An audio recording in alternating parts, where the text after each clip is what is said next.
அம்மா அம்மா இத வந்துட்டேன்ப்பா. நான் ஆபீஸ் கிளம்புறேம்மா. சரிப்பா.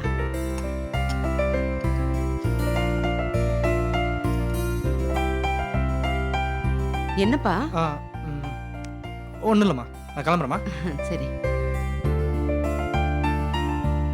அண்ணி அண்ணி அண்ணி, என்ன வழி? நீங்க குளிச்சிட்டீங்களா? வாங்க கோயிலுக்கு போயிட்டு வந்துடலாம். அதுக்கு முன்னாடி சாப்பிட்டுருங்க. எனக்கு பசி இல்லம்மா, நான் அப்புறமா சாப்பிட்டுக்கிறேன். ஆமா, பிள்ளைங்க எங்க யாரையும் காணோம்? சக்தி நிலாவை கூட்டிட்டு பியூட்டி பார்லருக்கு போயிருக்கா. திலீப் இப்பதான் ஆபீஸ் கிளம்பி போனா. வள்ளி இங்க வா. வாயே. என்ன நீ? உட்காரு உட்காரு, சொல்றேன். உன்கிட்ட ஒரு முக்கியமான விஷயம் பேசணும். என்ன விஷயம்? நேத்து பார்த்தமே பிரியா, அந்த பொண்ணை பத்தி நீ என்ன நினைக்கிற? அதான் நேத்தே சொன்னனே, ரொம்ப நல்ல பொண்ணு. அவளோட பேச்சு, பெரியவங்க கிட்ட மரியாதையா நடந்துக்கிறது, அதெல்லாம் பார்க்கும்போது எனக்கு அப்படியே சக்தியை பாக்குற மாதிரியே இருக்கு. அவளை பெத்தவங்க உண்மையிலேயே ரொம்ப கொடுப்பனை பண்ணவங்க. அந்த பொண்ணு நம்ம வீட்டுக்கு மருமகளா வந்தா அந்த புண்ணியம் நமக்கு கிடைக்கும்ல. என்ன சொல்றீங்க? எப்படியும் இளங்கோவுக்கு உன் பொண்ணு சக்தியை கொடுப்பேன்னு பார்த்தேன், அது நடக்காம போயிடுச்சு. பிரியாவை ஏன் இளங்கோவுக்கு பேசி முடிக்க கூடாது? நல்ல விஷயம்தான் அண்ணி. இந்த சம்பந்தம் கூடி வந்தா எனக்கு ரொம்ப சந்தோஷம்தான். ஆனா இதுல ஆனான்னு இழுக்கிறதுக்கு என்ன இருக்கு? பொண்ணை நமக்கு ரொம்ப பிடிச்சிருக்கு, நம்ம அந்தஸ்துக்கு ஏத்த இடமாவும் தெரியுது. அது எல்லாத்தையும் விட நம்ம ஊர்க்காரங்களா இருக்கிறது என் மனசுக்கு நிம்மதியாவும் இருக்கு. தெரியாத இடத்துல பொண்ணு எடுத்து கஷ்டப்படுறதை விட தெரிஞ்ச இடத்துல சம்மந்தம் பண்றது நல்லது தானே? அது சரி அண்ணி. இருந்தாலும் அவர்கிட்டயும் ஒரு வார்த்தை சொல்லிடலாம்ல. வேணாம் வெள்ளி, உடம்பு சரியில்லைன்னு அவங்க வீட்டுக்கு போனதுக்கே என் தம்பி குதி குதின்னு குதிச்சான். இப்ப பொண்ணு கேட்க போறோம்னு தெரிஞ்சா இன்னும் கோவப்படுவான். நம்ம முதல்ல போய் பேசிட்டு வந்துருவோம். எல்லாம் கூடி வந்த பிறகு தம்பி கிட்ட சொல்லிக்கலாம். இல்ல, நேத்துதான் அவங்கள பார்த்தோம். அதுக்குள்ள அவங்க கிட்ட பொண்ணு கேட்டு போறது. ஆறுன கஞ்சி பழங்கஞ்சின்னு சொல்லுவாங்க. நல்ல விஷயத்தை ஏன் தள்ளி போடணும்? சும்மா போய் பேசிட்டு வர்றதுல ஒன்னும் தப்பில்லையே. நீ கண்டதை யோசிச்சு மனசை போட்டு குழப்பிக்காத. அந்த அம்மாவுக்கு ஒரு போனை போட்டு நாம போற கோயிலுக்கு அவங்கள வர சொல்லு. அங்க வச்சு எல்லாத்தையும் பேசிக்கலாம். அத்தை, லட்சுமி வீட்டு வர போயிட்டு வரேன். எதுக்குப்பா? இல்ல அத்தை, கல்யாணம் கோயில்ல பண்றதுனால மாப்பிள்ளையோட அட்ரஸ் ப்ரூஃபும் ஐடி ப்ரூஃபும் கேட்டிருக்காங்க. சரி, போயிட்டு வந்துருப்பா. இளங்கோ, ஒரு நிமிஷம்ப்பா. வள்ளி,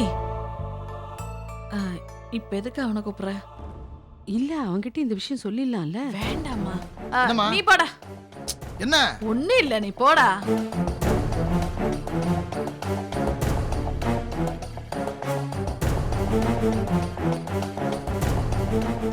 என்ன நீ?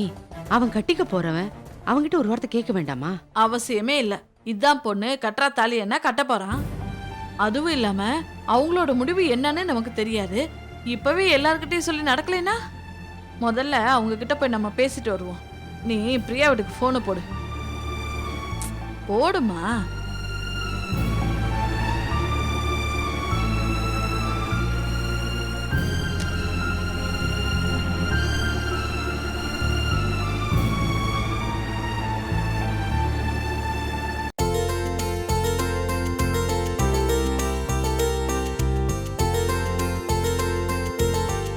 அம்மாங்க பெரிய மாமா கூட இன்விடேஷன் கொடுக்கறதுக்காக ரிலேஷன் வீட்டுக்கு போயிருக்காங்க. காலையிலே உங்ககிட்ட சொன்னாங்களே. ஆமா, மறந்துட்டேன். லஞ்சுக்கு வீட்டுக்கு வருவியானா? சேர்த்து சமைக்கவா? வேணாம், வெளியில போறேன். சரி, எனக்கு ஒரு டீ மட்டும் கொடு.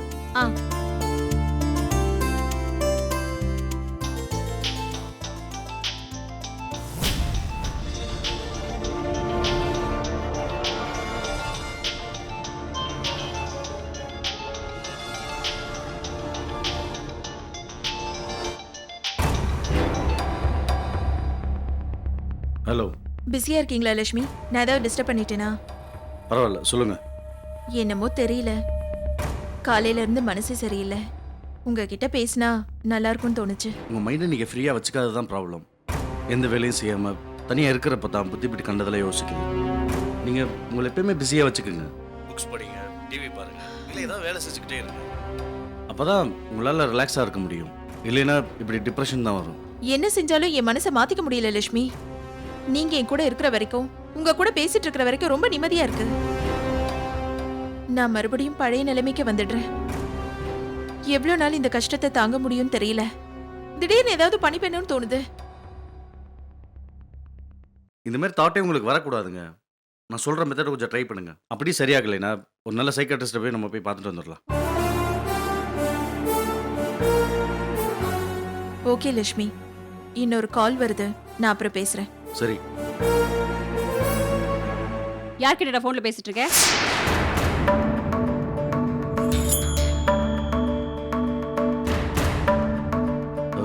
ஃப்ரெண்டு கூட. எதுக்கு மச்சான் போய் சொல்ற? வனிதா கிட்ட பேசணும்னு சொல்லு.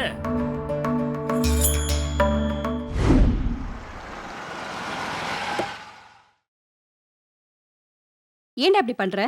அந்த வனிதாவோட பேசாத பழக்காத நாங்க அவ்வளவு தூரம் சொன்னோம்ல. அதெல்லாம் கொஞ்சம் கூட மதிக்காம இப்ப அவளோட கொஞ்சம் குள்ளாடிட்டு இருக்கியா? உனக்கு இதெல்லாம் அசிங்கமா இல்ல? இப்போ நீங்கள் பேசுகிறது அசிங்கமாக இருக்குது. நான் உங்ககிட்ட சாதாரணமாக தான் பேசிகிட்டு இருந்தேன். ஃபோன் பண்ணது கூட நான் இல்லை, அவங்க தான். ஓ, அவ ஃபோன் பண்ண என்ன? நீ கட் பண்ண வேண்டியதானே? உன்னை யார் அவ கூட பேச சொன்னது?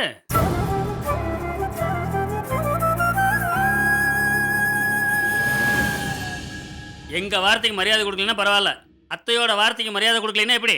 அத்தைக்கு இந்த விஷயம் தெரிஞ்சா மனசு எவ்வளவு கஷ்டப்படும். ஏன்னா இப்படி எல்லாம் பண்ற? அன்னைக்கு மொட்டை கடிதாச்சு வந்தப்ப கூட அம்மா அதை நம்பல. ஆனா வனிதாவோட மாமனார் மாமியார் வந்து நீயும் வனிதாவும் கல்யாணம் பண்ணிக்க போறதா சொன்ன உடனே அம்மா ரொம்ப பயந்துட்டாங்க. அதனாலதான் அவளால எந்த தொல்லையும் வந்துடக்கூடாது, கல்யாணம் முடியற வரைக்கும் அவ சகவாசமே வேணான்னு சொல்லியிருந்தாங்க. நீயும் அதையெல்லாம் கேட்டுட்டு அமைதியா தானே இருந்த. இப்ப போன் வந்த உடனே அதெல்லாம் மறந்துட்டியா? அந்த அளவுக்கு அவ உனக்கு முக்கியமா போயிட்டால. கருணா, அம்மா மதிக்கக்கூடாதுன்னு நினைக்கல, சூழ்நிலை அப்படி. டேய், இதையாவது சொல்லி மழுப்பாத. வனிதாவோட பேசுறது இதான் கடைசியா இருக்கணும். அவளோட நீ பேசுன அப்புறம் நான் அம்மா கிட்ட சொல்லிடுவேன். அப்புறம் அவங்க என்ன முடிவு எடுக்கிறாங்களோ எனக்கு தெரியாது.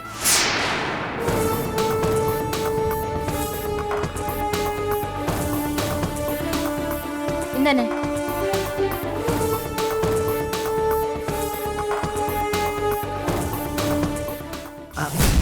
Excuse me. வாங்க வாங்க, உள்ள வாங்க. வாங்க உட்காருங்க. உட்காருங்க. வாங்க உட்காருங்க. சுகுணா, குடிக்கிறதுக்கு ஏதாவது கூட. இந்தாங்க. இல்ல இருக்கட்டும். இப்ப போட்டு தான் குடிங்க. என்ன திடீர்னு இந்த பக்கம்? ஒண்ணும் இல்ல, கோயில கல்யாணம் பண்றோம்ல, அதான் ஏஜ் ப்ரூஃபும் ஐடி ப்ரூஃபும் கேட்டாங்க, அதான் வாங்கிட்டு போலாம். சரி, நான் போய் எடுத்துட்டு வந்துடுறேன்.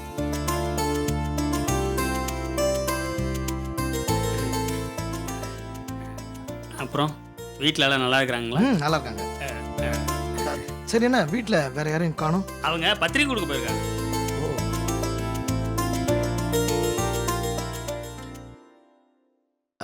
என்ன எல்லாரும் ரொம்ப டென்ஷனா இருக்கீங்க? அப்படிலாம் ஒண்ணும் இல்லையே, எப்பவும் போலதான் இருக்கும். ஆ.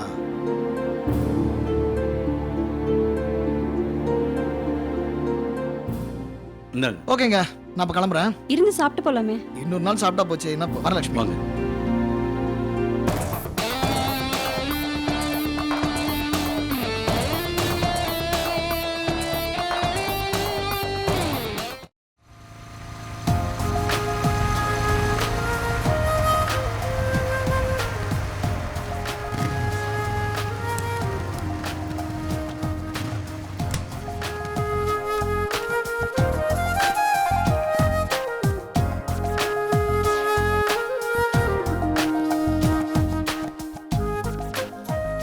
ஹாய் சுசி.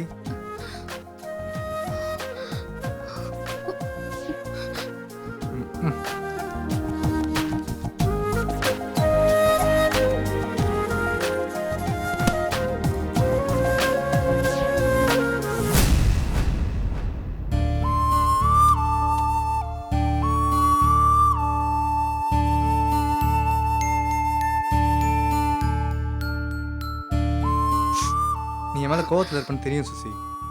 உன் பர்த்டே அன்னைக்கு நேரில் வந்தால் விஷ் பண்ணியிருக்கணும். பண்ணாதே என் தப்பு தான். I am extremely sorry Suchi. Birthday அதுமா என் மனசை கொன்னுட்டு எப்படி உங்களால ஈஸியா சாரி சொல்ல முடியுது? 1000 பேர் என் பிறந்த நாளுக்கு வாழ்த்து சொல்லலாம், ஆனா ராத்திரி 12 மணிக்கு நீங்க எனக்கு சொல்ற வாழ்த்து தான் முக்கியம். எத்தனையோ பேரு எவ்வளவோ gift கொடுத்திருக்கலாம், ஆனா என் பர்த்டே அதுமா அன்னைக்கு நாள் பூரா என் கூட நீங்க இருக்கிறது தான் எனக்கு பெரிய gift. ஆனா இந்த சந்தோஷம் எதுவுமே நேத்து எனக்கு கிடைக்கவே இல்லை. என் பர்த்டேக்கு நீங்க கொடுத்த gift வெறும் அழுகதான். நீ எந்த அளவுக்கு டிஸ்டர்ப் ஆயிருக்கன்னு புரியுது சுசி. நான் உன் பர்த்டே மறந்துருந்தா பரவாயில்ல, பட் நான் உனக்கு சம்திங் ஏதாவது டிஃப்ரெண்ட்டாக பண்ணணும்னு சொல்லிட்டு தான் கிஃப்ட் பேக் பண்ணி அனுப்பிச்சிருந்தேன். அதுக்கப்புறம் உனக்கு விஷ் பண்ணலான்னு காலும் பண்ணேன். நீ தான் என் மேலே இருக்கிற கோவத்தில் காலே அட்டன் பண்ணல. நான் கோவமா இருக்கேன்னு தெரிஞ்ச நேத்தே ஏன் நீங்க வரல? வர முடியாத சூழ்நிலை சுசி, புரிஞ்சுக்க. சும்மா சூழ்நிலை மேல காரணம் சொல்லாதீங்க மாமா. என் விஷயத்துல உங்களுக்கு அலட்சியம் வந்துருச்சு. சுசி ஒரு பைத்தியக்காரி. நம்மள விட்டா அவளுக்கு வேற கதியே இல்ல. கோச்சுக்கிட்டா ஒரு நாள் 2 நாள் தான் பேசாம இருப்பா. அதுக்கப்புறம் அவளே சமாதானமாகி மாமா மாமான்னு பின்னாடியே சுத்தி வருவான்னு நீங்க நினைச்சிட்டீங்க. அந்த அலட்சியம் தான் உங்களை நேத்தே வர விடாம பண்ணிடுச்சு. நான் அந்த மாதிரி நினச்சிருந்தா இன்னி கூட வந்திருக்க மாட்டேன் சுசி. நான் உன் மேலே வச்சிருக்க அஃபெக்ஷன் அப்படியே தான் இருக்கு. நீ தான் அதை புரிஞ்சிக்க மாட்டேங்கிற. Okay, leave it. இங்கே வேறு நான் உங்ககிட்ட சாரியும் கேட்டேன், என்னோட சுச்சுவேஷன் எடுத்தும் சொல்லிட்டேன். சரி, நான் வேற என்ன செஞ்சா நீ சமாதானம் ஆவன்னு சொல்லு, அதையும் செய்கிறேன். ப்ளீஸ். வேண்டாம், நீங்க மனசு நோக்கடிக்கவும் வேண்டாம், சமாதானம் சொல்லவும் வேண்டாம். எனக்கு உங்களை பார்க்கவும் பிடிக்கல, பேசவும் பிடிக்கல. முதல்ல போங்க. இவர் வீணா டென்ஷன் பண்ணாத. சரி, நீ என்கிட்ட பேசலாம் கூட பரவாயில்ல, அட்லீஸ்ட் நான் வாங்கி கொடுத்த கிஃப்டையாவது பிரிச்சு பாரு.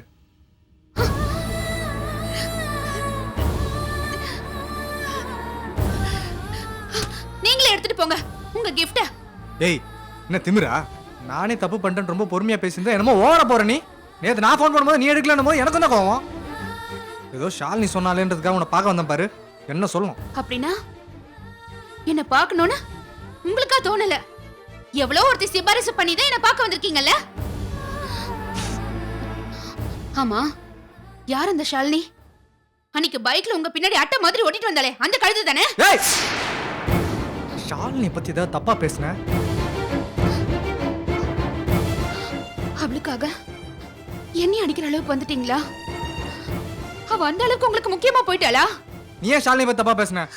அந்த டென்ஷன்ல தான். போதும், நீங்க எந்த விளக்கமும் சொல்ல வேண்டாம். ஒவ்வொரு விஷயத்திலும் நான் உங்களை பார்த்துட்டு தான் இருக்கேன். புது பணம், புது சொந்தம், புது பழக்க வழக்கம் எல்லாமே உங்களை மாத்திடுச்சு. நான், என் குடும்பம் எதுவுமே உங்களுக்கு முக்கியம் இல்ல. அதனாலதான் அன்னைக்கு ஹாஸ்பிட்டல்ல அவ்வளவு மோசமா நடந்துக்கிட்டீங்க. அவர் தப்பே பண்ணிருக்கட்டும், ஆனா அவர் வயசுக்காவது நீங்க மரியாதை கொடுத்திருக்கணும்ல. அத கூட மறந்து போற அளவுக்கு உங்க மனசு கெட்டு போயிருக்கு. ஏய், போதும் நிறுத்துறி. அந்த ஆள் பண்ண தப்புக்கு அதை விட எக்ஸ்ட்ரீமா நான் போயிருக்கணும். அதோட விட்டேன்னு சந்தோஷப்படு. நீ உங்க அப்பாக்கே சப்போர்ட் பண்ணிட்டு இருந்த, உன்னையும் தூக்கி எறியறதுக்கு யோசிக்க மாட்டேன்.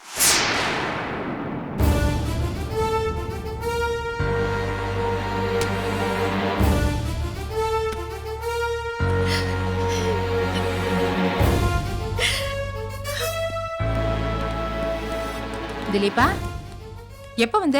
ஏன் உடனே கிளம்புற? இந்த கேள்வி உங்க பொண்ணுகிட்ட போய் கேளுங்க. ஏதோ நேற்று பர்த்டேக்கு வர முடியல, கோவமா இருப்பாளே, சமாதானப்படுத்தலான்னு வந்தா ரொம்ப ஓவரா பேசிட்டு இருக்கா. எனக்கு இப்ப இருக்கிற ஸ்டேட்டஸ்க்கும் அந்தஸ்துக்கும் 1000 பொண்ணுங்க கிடைப்பாங்க. அவங்க முன்னாடிலாம் இவ ஒண்ணுமே கிடையாது. ஏதோ சுசி மேல இருக்கிற பாசத்தினால மைண்ட் எங்கேயும் டைவர்ட் ஆயிடக்கூடாதுன்னு சொல்லிட்டு அவளை பார்த்து பேசலான்னு வந்தா ஏதோ எடுத்துருச்சு பேசுறா. இதெல்லாம் நல்லதுக்கு இல்லாத அவகிட்ட சொல்லி வைங்க. அவ இதே மாதிரி பண்ணிட்டு இருந்தா லைஃப்ல என்ன மிஸ் பண்ண வேண்டியது இருக்கும்.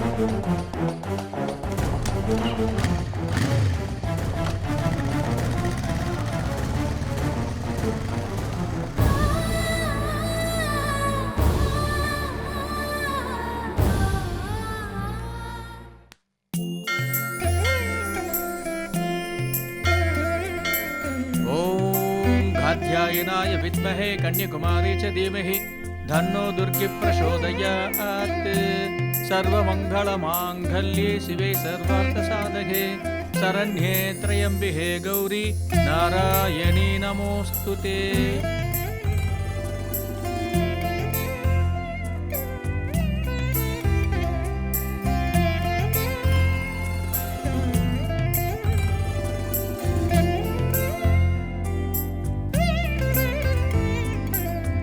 வாங்க.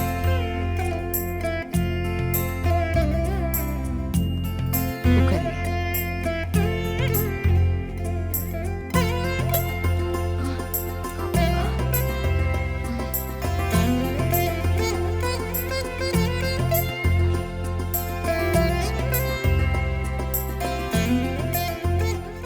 என்னங்க வர சொல்லிட்டு அமைதியா இருக்கீங்க?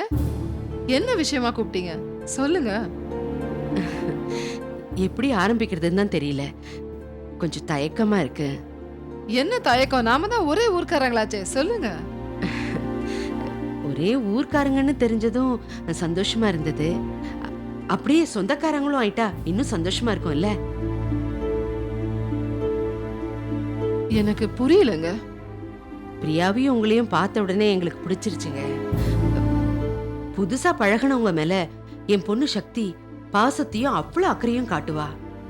அந்த குணத்தை நான் பிரியா கிட்டயும் கவனிச்சேன். அந்த மாதிரி ஒரு நல்ல பொண்ணை எங்க கூடவே வச்சுக்கணும்னு நாங்க ஆசைப்படுறோம். இப்பவும் ஒண்ணும் புரியலையே, நேரடியா விஷயத்த சொல்லுங்க. இவங்க என்னோட நாத்தனார் அம்மா கண்ணு. நேத்தே உங்களுக்கு அறிமுகப்படுத்த மறந்துட்டேன். இளங்கொன்னு இவங்களுக்கு ஒரு பையன் இருக்கான். என் வீட்டுக்காரோட எல்லா பிசினஸையும் அவன் தான் பொறுப்பா பாத்துக்கிறான். எங்க இளங்கோவுக்கு உங்க பொண்ணு பிரியாவை கேட்டு பார்க்கலான்னு தான் உங்களை வர சொன்னோம்.